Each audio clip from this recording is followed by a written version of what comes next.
Na mtazamaji wa Television Tumaini, bila shaka ujambo na karibu katika kipindi hiki cha Ijue Liturujia kinachokujia kutoka hapa Tumaini Television. Ipe nafsi yako tumaini. Siku ya leo tunakuletea tafakari ya fumbo la Pasaka na wiki takatifu.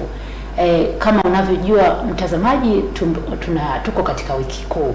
Kwa hiyo basi tafakari hii ikusaidie wewe upate kuelewa wiki kuu ni nini, fumbo la Pasaka ni nini, na mambo mengine mengi ambayo unapaswa kufahamu kama Mkatoliki uweze kusimama sawasawa katika imani. Mimi ni Sister Savina Makonde, lakini pamoja nami ninaye Padre Daktari Clement Kio, katibu mtendaji wa idara ya liturujia Tanzania kutoka Baraza la Maaskofu Katoliki TEC.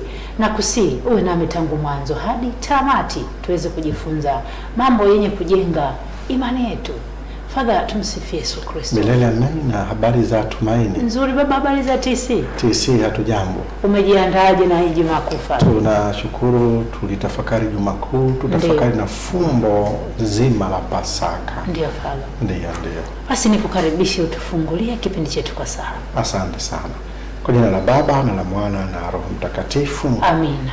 Uje Roho Mtakatifu, uzienee nyoyo za waumini wako, watie mapendo yako, peleka roho yako, vitaumbwa vipya na nchi itageuka. Tuombe. Ee Mungu uliyefundisha nyoyo za waumini, ukiwaletea mwanga wa Roho Mtakatifu, tunaomba tuongozwe na yule Roho, tupende yaliyo mema, tupate daima faraja zake. Tunaomba hayo kwa njia ya Kristo Bwana wetu. Amina. Kwa jina la Baba na la Mwana na Roho Mtakatifu. Amina. Tumsifu Yesu Kristo. Babaki hiyo. Milele amina. Ndio babaki hiyo. Kwa kuanza, labda tuanze mtazamaji, tumwambie nini maana unaposema fumbo la Pasaka na wiki kuu au wiki takatifu. Ndio baba. Tunaposema fumbo la Pasaka tunamaanisha ni fumbo la mateso, kifo, ufufuko na kupaa mbinguni kwa utukufu kwa Bwana wetu Yesu Kristo. Hili ni fumbo kwa sababu hatuwezi kulielewa vizuri kwa akili yetu, bali ni kwa neema za Mwenyezi Mungu, ni kwa ufunuo wa Mwenyezi Mungu ndio tunaweza kulielewa. Kwa hiyo tunaposema fumbo la Pasaka tunaongelea hivyo. Mateso, Kristo aliteswa. Ni mshangao kwamba Mungu ameteswa. Inawezekanaje Mungu ateswe? Katika akili ya kibinadamu haieleweki. Basi Mungu anakufaje? Ni kitu ambacho katika akili ya kibinadamu hakieleweki. Lakini hata kwamba mtu amekufa halafu anafufuka anaishi tena, bado ni fumbo. Lakini kama haitoshi, tunaambiwa amepaa mbinguni, ameenda kwa utukufu huko. Hilo ni fumbo. Ndio maana tunasema kipindi hiki tunalitafakari fumbo hilo la Pasaka, ambapo linagusa mambo hayo yote. Na tumesema ni fumbo la Pasaka pamoja na wiki takatifu. Tunaposema wiki takatifu, maana yake tunaanzia Dominika ya Matawi, halafu ndio zinafuata siku nyingine. Kuna Alhamisi Kuu, kuna Ijumaa Kuu, kuna Jumamosi ile asubuhi, halafu tunakuja kwenye mkesha wa Pasaka pamoja na Dominika yenyewe ya Pasaka. Kwa hiyo vyote tunavitafakari katika Juma Kuu. Kwa hiyo tunasema hili wiki kuu ni utimilifu wa tafakari yetu ya fumbo la Pasaka. Lakini kwa nini Father wameweka siku tatu wakati tunatafakari sana siku ya Alhamisi Kuu, siku ya Ijumaa Kuu, Jumamosi ni kama tafakari, lakini kama tumepumzika fulani. Kwa nini haikuwekwa kuwa siku mbili za Pasaka? Tuseme kila siku inabeba ujumbe wake. Kwa sababu ukiangalia siku ya Dominika ya Matawi ina ujumbe wake maalum kwamba Kristo anaingia kwa shangwe Yerusalemu. Anaonyesha nini? Anaonyesha utawala wa kifalme wa unyenyekevu na kadhalika. Lakini vile vile Alhamisi na mambo yake, Ijumaa na mambo yake, mkesha wa Pasaka una mambo yake. Sisi tunavyoenda tutakuwa tunafafanulia watazamaji wetu taratibu. Kwa hiyo katika teolojia ya kiliturujia Alhamisi Kuu, Ijumaa Kuu na mkesha wa Pasaka hazionekani kama siku tatu tofauti, sio siku tatu tofauti, bali zina muendelezo, zina akisi fumbo moja la Pasaka. Ndio maana hizi zinachukuliwa, tunasema siku tatu kuu za Pasaka, au tunazita tridium kwa sababu tridi tatu. Kwa hiyo tridium, siku tatu za Pasaka, kwa sababu zinabeba ujumbe wa hilo fumbo moja la Pasaka. Sasa hebu tuione katika sisi wa Kristo hiyo teolojia ya fumbo la Pasaka ni ipi. Kwanza tushasema maana. Tunaposema fumbo la Pasaka ni ipi? Maana yake Kristo aliteseka, Kristo alikufa, Kristo alifufuka, na tuseme Kristo alipaa na atakuja tena. Ndio maana kila siku tunasema fumbo la imani. Kristo alikufa, Kristo alifufuka, Kristo atakuja tena. Tutangaze fumbo la imani. Bwana, tunatangaza kifo chako na kutukuza ufufuko wako mpaka utakapokuja. Hilo ni fumbo la Pasaka ambalo kila Dominika tunagusa, lakini katika hizi siku tatu tunalitafakari na kuligusa kwa undani. Katika hizi siku tatu tunasema ni Pasaka mpya. Hili fumbo la Pasaka tunalotafakari ni Pasaka mpya. Kwa nini ni Pasaka mpya? Kwa sababu ilikuwepo Pasaka ya zamani. Pasaka ya zamani ile ambapo wana wa Israeli walitolewa kutoka katika nchi ya Misri, nchi ya utumwa, wakapelekwa katika nchi ya ahadi. Manake walivushwa. Manake Pasaka ni kuvushwa. Sasa hii Pasaka mpya sio kuvushwa katika nchi ya utumwa tena kwenda nchi ya ahadi, ni kuvushwa kutoka katika maisha ya dhambi kwenda maisha ya utakatifu. Ndio maana ni Pasaka mpya ambayo Kristo ametuletea. Kwa hiyo kumbe kama vile Wayahudi ilivyokuwa Passover, walikuwa wanavuka kutoka utumwa kwenda kwenye ahadi. Huku sisi kwenye Agano Jipya ni kuvuka kutoka utumwa wa dhambi, kwenda kwenye uhuru wa maisha ya utakatifu. Na katika ile Pasaka ya zamani walichinja mwana kondoo, walichinja kondoo hawa kawaida, hawa wanyama. Lakini katika Pasaka hii mpya anachinjwa Kristo mwenyewe pale msalabani, anamwaga damu yake. Kwa hiyo zamani walimwaga damu ile ya mnyama, hasa ya mwana kondoo, ile Pasaka ile iliyoelezwa. Lakini Pasaka hii mpya Kristo mwenyewe anajitoa sadaka, anachinjwa kwa ajili yetu. Kwa hiyo unaona ni Pasaka kweli mpya, ni Pasaka mpya, sio Pasaka ile ya zamani. Kwa hiyo Father, kumbe kama vile tunavyoona kule Pasaka zamani walichinja kondoo. Ndio. Na huku kwenye Pasaka mpya ni Kristo mwenyewe amejitoa kufa kwa ajili yetu. Kwa hiyo hii ndio sababu ya ile lugha ya kwamba huyu ndiye mwana kondoo wa Mungu. Alipotambulishwa na Yohane Mbatizaji asema, tazama mwana kondoo wa Mungu. Kwa hiyo Yohane alimtambulisha kwamba huyu ndiye mwana kondoo. Alipokuwa anamtambulisha walikuwa hawajui kwamba kwa nini anasema ni mwana kondoo. Kwa hiyo kumbe alikuwa anamaanisha hii kwamba atakuja atamwaga damu kwa ajili ya ukombozi wa watu. Kwa hiyo huyu ndiye mwana kondoo. Kristo anakuwa ndiye mwana kondoo ambaye anaondoa dhambi ya ulimwengu, dhambi ya dunia. Sio yule mwana kondoo mbuzi au wa kawaida. Hiyo tunamchinja, ameumbwa na Mungu na nini.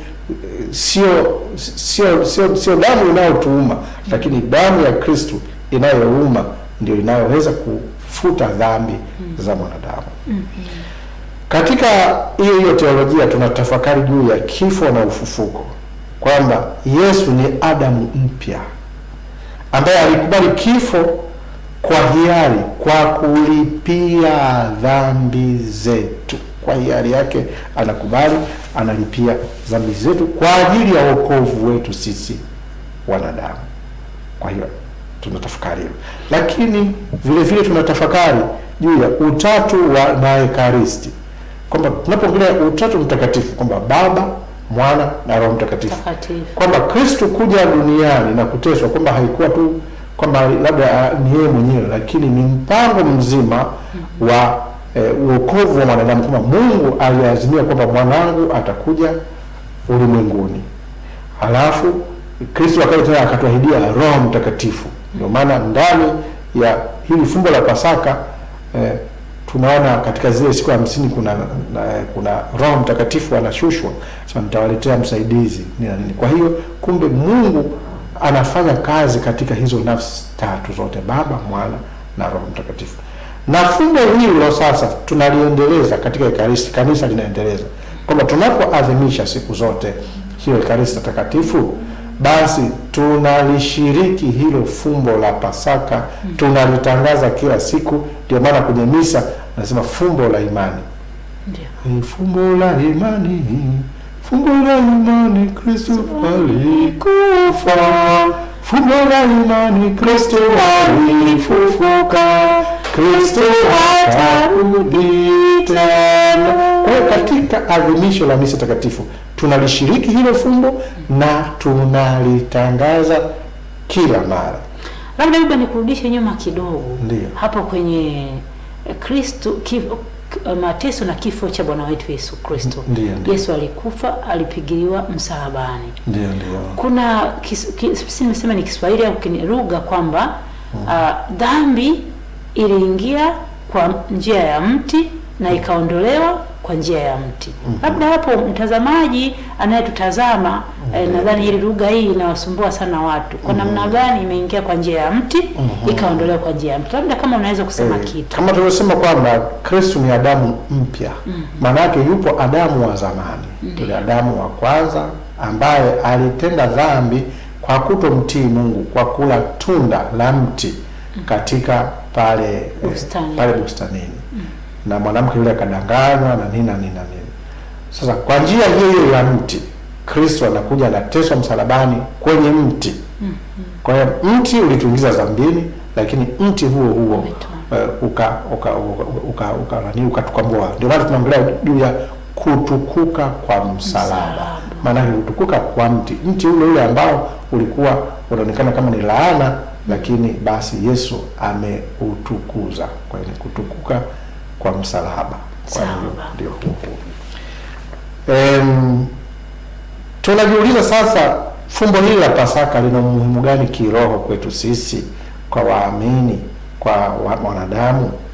Kwanza, kama tulivyosema, sisi tunashiriki kisakramenti.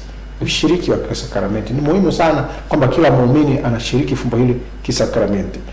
Kwa njia ya ubatizo, tunabatizwa. Tunapobatizwa tunasema tunakufa, lakini vile vile Kristo atatufufua. Kwa hiyo tunashiriki kwa ubatizo. Tunashiriki kifo cha Kristo. Tunapewa uzima mpya kwa ubatizo. Lakini vile vile tunashiriki Ekaristi takatifu siku zote, maana yake tunalishwa na kwa fumbo hili, ambapo Kristo huyu mwana kondoo aliyechinjwa, kama walivyokuwa wanakula wale Wayahudi zamani zile, wanakula nyama ya mwana kondoo, tunaendelea kumla Kristo ambaye amemwaga damu yake katika hiyo Ekaristi takatifu, ya mwili na damu ya Kristo. Kwa tunashiriki kwa njia ya sakramenti. Lakini sio sakramenti tu hii ya ubatizo pamoja na Ekaristi, lakini na sakramenti nyinginezo. Katika sakramenti ya ndoa watu wanashiriki upendo wa Kristo. Inaitwa ni sakramenti ya upendo, ni sakramenti ya huduma. Kwa sakramenti ya daraja takatifu, ambapo Kristo aliweka katika hizi siku tatu zile Alhamisi Kuu, unaona nao na wanashiriki. Lakini vile vile sakramenti ya daraja takatifu inaendelea katika kuadhimishwa siku zote. Tunapoadhimisha sakramenti ya Ekaristi takatifu katika misa takatifu, tunaendeleza hilo fumbo la Pasaka. Kwa hiyo kile kiroho, fumbo la Pasaka linabeba maisha yetu kwa maisha ya kisakramenti. Kwa hiyo maana yake baba, fumbo la Pasaka linabeba maisha yetu, ni kweli kabisa. Kwa hiyo kwa sisi wa Kristo tunapaswa tujitahidi kushiriki mara kwa mara. Mtazamaji, tunazungumzia kwa ajili ya wewe ambaye unatutazama. Baba anatufafanulia hapa kwamba kwa ubatizo tunashiriki na masakramenti mbalimbali, tunashiriki fumbo la Pasaka. Kwa hiyo kumbe tujitahidi kujitakasa. Unakaa na mchumba sugu miaka mingi, haitakusaidia. Kumbe kipindi hiki cha Pasaka kikusaidie na wewe uweze kushiriki fumbo la Pasaka. Vile vile kiroho, fumbo hili linatupa tafakari ya mabadiliko ya mateso. Maana tunajua kwamba fumbo hili kuna mateso. Kristo aliteswa. Je, mateso kwetu sisi yana maana gani? Kwamba kuna mabadiliko ya mateso, kutoka mateso kwenda katika hali njema. Kutoka mateso maumivu ya kibinadamu kwenda katika furaha. Mateso yanaweza kutusaidia katika maisha, kutuletea furaha. Mtu unafanya kazi, unatoka jasho kwa nguvu, unaumia, una nini, unahangaika, lakini mateso kumbe yana maana katika maisha yetu. Kwa Mkristo Mkatoliki tunajua kwamba mateso yana maana. Sio kwamba maisha kwamba hiyo ni furaha tu, kwamba mateso yote yale yana maana. Ni kama akina mama anapopata uchungu wa kujifungua, kwamba ataumia, lakini baada ya muda fulani anatabasamu. Kwa hiyo ndio maisha anavyotufundisha Kristo, kwamba mabadiliko ya mateso. Wewe mtazamaji, una mateso gani yanayokupata? Mateso hayo sio kwamba Mungu hayupo. Mungu yupo. Anakufundisha nini katika hayo mateso unayoyapata? Labda ni katika ugonjwa, ni katika kazi, ni katika manyanyaso, ni kutengwa, lakini Mungu ana kitu cha kukuambia katika hayo mateso. Katika tafakari hii ya Pasaka, basi Mungu abadilisha hayo mateso yawe furaha, yawe utukufu, yawe ufufuko, yawe ni shangwe. Na mtu mwingine anasema ameliweka kwa namna fulani kwamba hakuna furaha pasipo msalaba. Kwa hiyo inawezekana pasipo Ijumaa. Hakuna Pasaka bila Ijumaa Kuu. Kwa hiyo tuyabebe yote pamoja, si ndio Father? Tunayabeba yote kwa pamoja. Fumbo hili la Pasaka kiroho linatupa nafasi vile vile ya kutafakari juu ya uzima na kifo. Kwamba sisi, fumbo la Pasaka linatualika kufa kila siku. Katika haya maisha tufe kila siku, lakini kufa kila siku ni nini? Ni kuikataa dhambi, kukataa ubinafsi, kujitoa kwa ajili ya wengine. Kwamba hiki kitu nakifanya, lakini si faida yangu, kwa sababu ya wengine. Huko ni kufa. Kristo alikufa kwa ajili ya wengine. Kwa hiyo lolote lile ambalo unalifanya, ukamwaga damu, ukafanya kazi kwa ajili ya kuwasaidia wengine, ni kufa. Ukaacha ubinafsi. Maana sio kwamba kila kitu unachofanya ni wewe tu, unajikusanyia tu. Huo ni ubinafsi, huwajali wengine. Lakini kuonyesha kwamba unakufa, unafanya kwa ajili ya wengine, basi huko ni kushiriki fumbo la Pasaka. Nasema unakuwa mkate unaomegeka, si ndio? Unamegeka. Na wewe uliwe kama Kristo anavyoliwa. Je, wewe mtazamaji ni mbinafsi wa kupitiliza, unajikusanyia tu, lakini bila kujali mwingine? Ni mkate unaomegeka. Kwa hiyo usiwe jiwe tu kwamba wewe basi wewe husaidii chochote yoyote yule. Ni mambo umebaki hapo tu. Lakini tunashiriki katika uzima na kifo kwa kuacha ubinafsi na kuwasaidia wengine.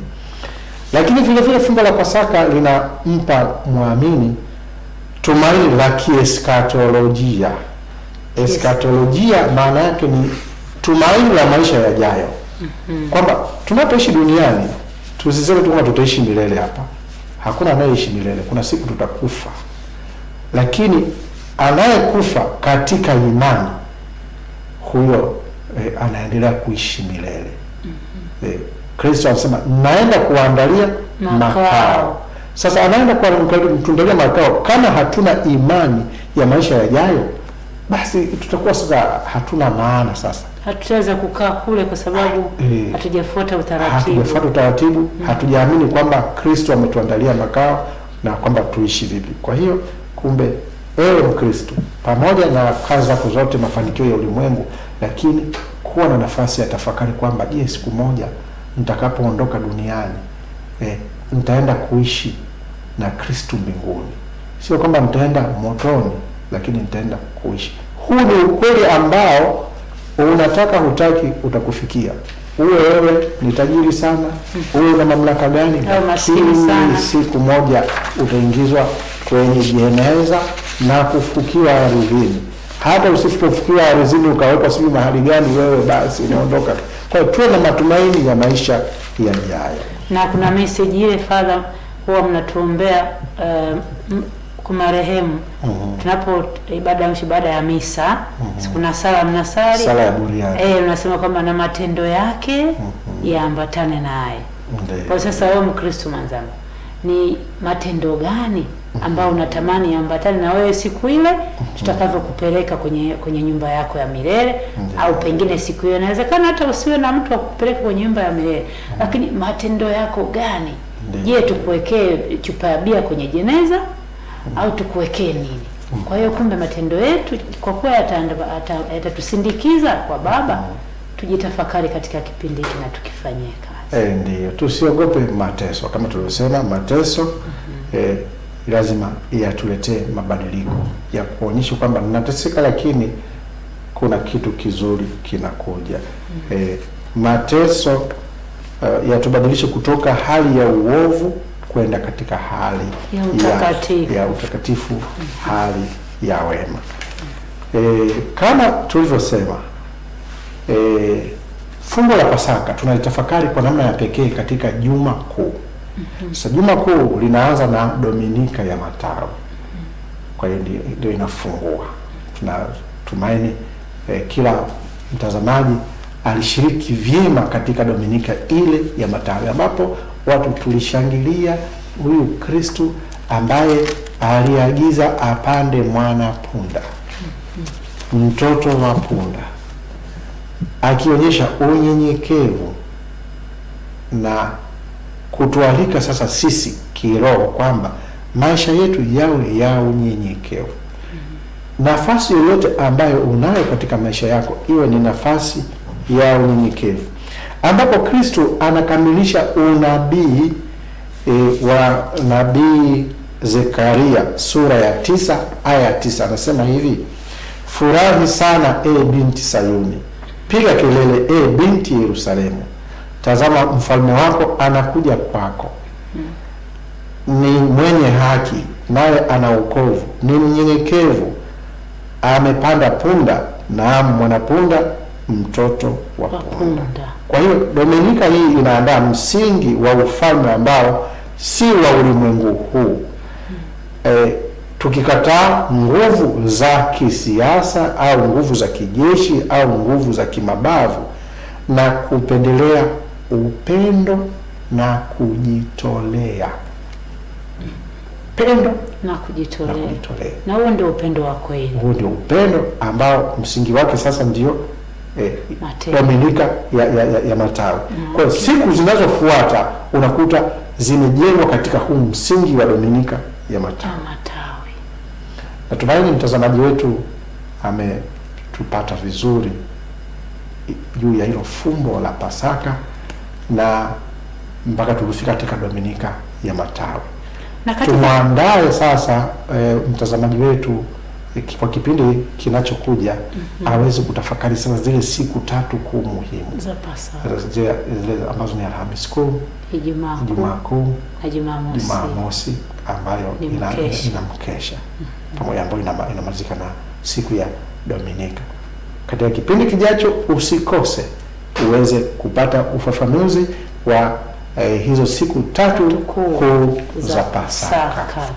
Ndio. Baba, una lolote la kuongezea au tufunge tuhitimishe kipindi chetu? Tunaendelea kuwatakia tu kila laheri watazamaji wetu. Mungu awabariki katika familia zao. Yale matunda ya kiroho tuliyoyataja katika fumbo la Pasaka basi yawe katika maisha yenu, na Mungu aendelee kuwaneemesha katika taabu yoyote mnayoipata, ukitambua kwamba kuna ufufuko, kuna furaha. Na katika kipindi hiki chukua mateso yoyote, mwambie Mungu hebu yabadilishe yawe ufufuko, yawe furaha. Ndio. Sala nzuri sana Father. Asante. Basi karibu Father, tufungie kipindi chetu kwa sala. Asante. Tunakimbilia Ulinzi wako mzazi mtakatifu wa Mungu. Usitunyime tukiomba katika shida zetu. Utuokoe siku zote kila tuingiapo hatarini. Ewe Bikira mtukufu mwenye baraka. Amen. Awabariki Mungu Mwenyezi, Baba na Mwana na Roho Mtakatifu. Amen. Tumtukuze Bwana. Tumshukuru Mungu. Na mtazamaji, kila chenye mwanzo kina mwisho.